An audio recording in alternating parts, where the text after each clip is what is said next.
안녕하세요. 바이언입니다. 지난 개국방송에서 예고해드린 대로 오늘 첫 번째 주제는 연금술에 관한 흥미진진한 이야기를 풀어볼까 합니다. 그 원래적 의미야 모르시는 분 안 계시겠죠?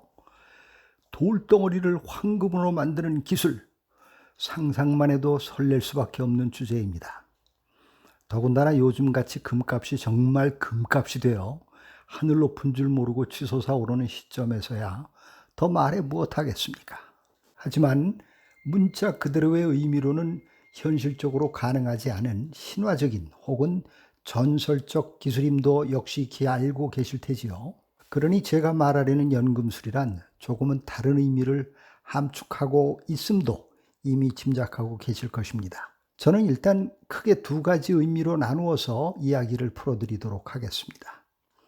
하나는 형이하학적인, 정말 말 그대로 부를 만들어내는 기술에 대한 것이고, 또 다른 하나는 훨씬 더 철학적이고 영적인 측면에서의 연금술에 대한 고찰이 되겠습니다. 아마 많은 분들이 실질적 부를 만드는 비법에 목마름을 느끼고 있긴 하겠습니다만, 오늘은 우선 후자에 관한 이야기부터 시작할 것에 대해 양해를 구하는 바입니다. 순서를 그렇게 정한 이유는 제가 60여 평생을 통해 깊게 깨우친 바에 의하면 두 가지 분야 중 후자가 훨씬 더 우리 삶의 질을 높이는 데 중요하기 때문이며, 이 철학적 통찰력의 토대를 제대로 갖추지 않은 채 형성된 물질적 부는 모래 위에 세운 성과 같을 수 있기 때문입니다. 형이상학적 관점에서의 연금술을 공부하기 위해 먼저 저의 생애에 심대한 영향을 끼친 두 권의 책 속의 명구들을 소개하도록 하겠습니다. 첫 번째 책은 성서입니다. 그렇다고 지금 특정 종교를 포교하려는 의도는 없으니까 그저 인문학 관점에서라도 한번 들어봐 주시기 바랍니다. 구약성서 욥기라는 책을 보면 욥이란 인물이 등장합니다. 흠잡을 것이 없는 훌륭한 의인이면서 다복해서 아들, 딸 여럿 낳고 부러울 것 없이 잘 살고 있었는데, 사탄이 시샘을 조물주 하나님과 내기를 하면서 이 양반에게 갑작스럽고 끔찍한 고난을 퍼붓는다는 동화 같은 이야기는 아마 비기독교인들에게도 널리 알려져 있을 것입니다. 10명의 아들과 딸이 모두 사고로 죽고 재산이 다 약탈당하며 본인은 온몸에 피부병이 나서 기왓장으로 몸을 긁으며 진흙 속에서 괴로워하는 끔찍하고 비참한 절망의 상태에 빠지게 되지요. 그런 그가 역사에 남을 만한 상상을 초월하는 신앙 고백을 외치는 것이 구약성서 욥기 23장 10절에 나옵니다. 나의 가는 길을 오직 그가 아시나니 그가 나를 단련하신 후에는 내가 정금같이 나오리라. 나의 연금술의 가장 본질적이고 궁극적 의미가 여기 담겨 있습니다. 나 스스로를 단련하여 순금으로 만드는 것, 이보다 더 소중한 연금술은 없을 것입니다. 99%의 불순물을 여러 차례의 재련 과정을 거쳐 제거해야만 만들어지는 순금처럼 내 인생이 그런 과정을 거치고 있음을 영혼의 깊은 외침으로 고백하고 싶습니다. 두 번째 소개할 책은 코엘료의 연금술사란 세계적 베스트셀러입니다. 이 책은 제가 연금술이란 단어에 대해 깊은 관심을 갖게 만든 결정적 책이기도 합니다. 이 책 속에서 제 영혼을 흔들어 놓았던 구절 두 가지만 좀 소개하도록 하겠습니다. 첫 번째 구절은 아마 여러분들도 한 번쯤 들어보셨을 것입니다.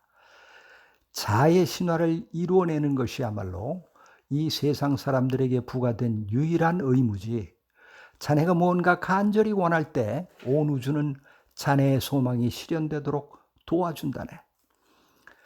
여기서 표현된 자의 신화라는 말의 의미를 저는 최근 1년 사이에 깊게 깨우친 바가 있습니다만, 그 이야기는 뒤에 다시 차츰 들려드리기로 하겠습니다. 여기서는 일단 우리가 뭔가 간절히 원하면 온 우주가 그 소망이 실현되도록 도와준다는 메시지에 집중하십시다. 연금술이란 용어를 제가 쓸 때는 이 메시지가 강렬하게 담겨 있습니다.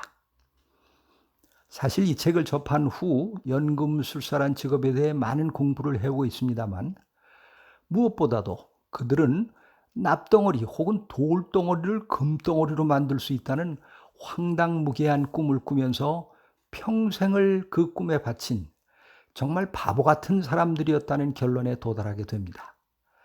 하지만 조금 다른 관점에서 바라보면 그 황당한 꿈을 꿀 줄 알고 거기에 몰입하는 저들의 열정이 얼마나 매력적이고 숭고한 것인지요. 세상은 언제나 우리에게 그런 황당한 꿈 꾸지 말고 제발 현실적으로 영악하게 살아라고 주문하곤 합니다. 그들로선 연금술의 진정한 아름다움과 낭만을 도무지 이해할 수 없을 것입니다. 그래서 저는 이 책의 또 다른 문구 하나를 더 인용하고자 합니다. 만일 그대가 찾는 것이 순수한 물질로 이루어져 있다면 그것은 결코 썩지 않고 영원할 것이네. 그리고 그대는 언제나 되돌아갈 수 있지만 그대가 본 것이 별의 폭발과 같이 일순간에 섬광에 지나지 않는다면 돌아가도 빈손일 수밖에 없어. 하지만 그대는 폭발하는 빛을 본 것이니 그것만으로도 고된 삶을 살아갈 가치가 있는 게지. 지나간 세월 동안 꿈을 이루어 보려고 혼신의 힘을 다해 달렸지만 나의 목표는 마치 무지개처럼 도무지 손에 닿을 듯 양만 올리고 멀어져 갈 때마다 저에게 큰 위로가 되어준 인용문이었습니다. 스티브 잡스가 애용하던 문구 과정이 곧 보상이다 라는 말의 연금술사 버전인 셈이지요. 자, 이 정도면 제가 일단 추구하는 연금술의 형이상학적 의미가 좀 전달이 되었을까요? 예전에 어린 왕자 한글판을 구해서 펼쳤는데 책 서문에 돌아가신 법정 스님께서 이 책을 좋아하는 분들은 모두 친구 삼고 싶다라는 말을 써놓으셨던 것이 오래도록 제 뇌리에 남아 있습니다만, 오늘 저도 비슷한 말을 남기고 싶습니다. 오늘 제가 말씀드린 의미의 연금술에 매력을 느낄 수 있는 분들이라면 진심으로 친구로 삼고 싶습니다. 자, 오늘은 이 정도만 풀어놓겠습니다. 다음 영상에서는 또 조금 다른 의미에서의 연금술 이야기를 들려드릴까 합니다. 제가 지난 20년간 일해온 일과 그리고 개인적으로 추구해온 소위 미션에 얽힌 스토리입니다. 그리고 그것은 저의 박사학위 논문으로 제출했던 변혁적 리더십과도 연관이 있는 내용이 될 것입니다. 나름 또 여러분이 공감하시거나 참고하실 만한 통찰이 포함되어 있을 것이니 기대해 봐 주시기 바랍니다. 저와 함께 한 시간이 유익했다고 생각하신다면 구독과 좋아요도 눌러주시면 감사하겠습니다. 감사합니다. 바이언이었습니다.